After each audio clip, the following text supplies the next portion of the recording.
गुजरात के वडोदरा शहर में करीब 3 सालों से न्याय के इंतजार में जूझ रहे संजय नगर के लोगों ने फिर एक बार वडोदरा महानगर पालिका पर हल्ला बोल किया।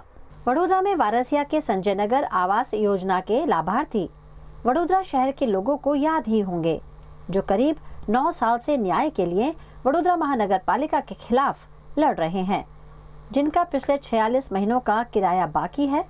संजय नगर आवास योजना के लाभार्थियों ने आज वडोदरा म्युनिसिपल कॉर्पोरेशन कार्यालय में उग्र विरोध प्रदर्शन किया। 9 साल पहले प्रधानमंत्री आवास योजना के तहत उनके घर तोड़ दिए गए थे, जो 9 साल बाद भी नहीं दिए गए हैं। पिछले 46 महीनों से उन्हें किराया भी नहीं दिया गया है, जिसकी कुल कीमत करीब 18.40 करोड़ रुपए हो गई है। ऐसे में यहाँ के लोगों ने घर नहीं तो वोट नहीं की नारेबाजी करते हुए चुनाव का बहिष्कार किया।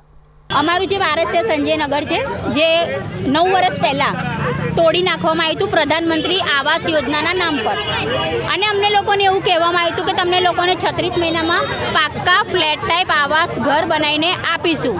હજુ સુધી ત્યાં આગળ કામના નામે 50% કામ થયું છે 9 વર્ષની અંદર। હાઈકોર્ટમાં પિટિશન ફાઇલ કરી હતી, તો હાઈકોર્ટનો ઓર્ડર છે 36 મહિનાની અંદર મકાન બનાવીને આપવાનો। એ હાઈકોર્ટનો ઓર્ડર પણ આવતા 10મા મહિનામાં પૂરો થાય છે। હજુ ત્યાં આગળ 50% જેટલું કામ બાકી છે। પ્લસ અમને જે ભાડું આપવાની વાત હતી, દર મહિને મહાનગરપાલિકાએ અમને જે પ્રોવિઝન લેટર આપ્યું છે એની ઉપર લખેલું છે કે જ્યાં સુધી તમને મકાન નહીં મળે ત્યાં સુધી તમને દર મહિને 2000 રૂપિયા ભાડું ચૂકવીશું। એ ભાડું પણ આ લોકો છેલ્લા 1 વર્ષથી આપતા નથી, અને જ્યારે બી આપે છે તો 2 મહિનાનું ભાડું આપે છે, 3 મહિનાની ગેપ પાડે છે, 2 મહિનાનું ભાડું આપે છે, 3 મહિનાની ગેપ પાડે છે। એવી રીતના આ લોકોએ ગેપ પાડતા 46 મહિનાનું ભાડું પેન્ડિંગ બોલી રહ્યું છે। 46 મહિનાનું ભાડું અગર કાઉન્ટિંગ કરીએ તો 18 કરોડ 40 લાખ રૂપિયા થાય છે, જે ભાડું સંજયનગરવાળાનું બાકી બોલે છે। હવે આજે રજૂઆત કમિશનર સાહેબને ભાડાની અને અમને જે હાઈકોર્ટનો ઓર્ડર છે એ પ્રમાણે રજા ચિઠ્ઠી જે બિલ્ડરને આપી હતી એ પ્રમાણે જો શું અમને આ લોકો મકાન આપી દેવાના છે? કેમ કે સમય મર્યાદા હવે પૂરી થવાય છે, 5 મહિના બાકી છે।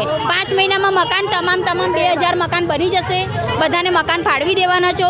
એનું અમે આજે એમની પાસે જવાબ લેવા માટે આવ્યા છે।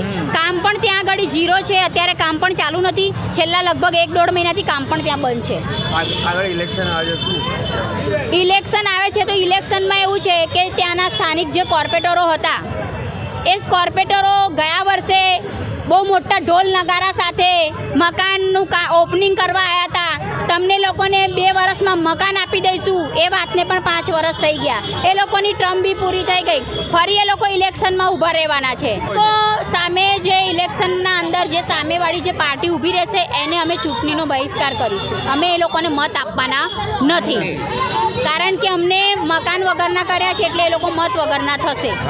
संजय नगर के निवासियों ने इस मामले जल्द से जल्द न्याय देने की मांग वडोदरा महानगर पालिका से की है।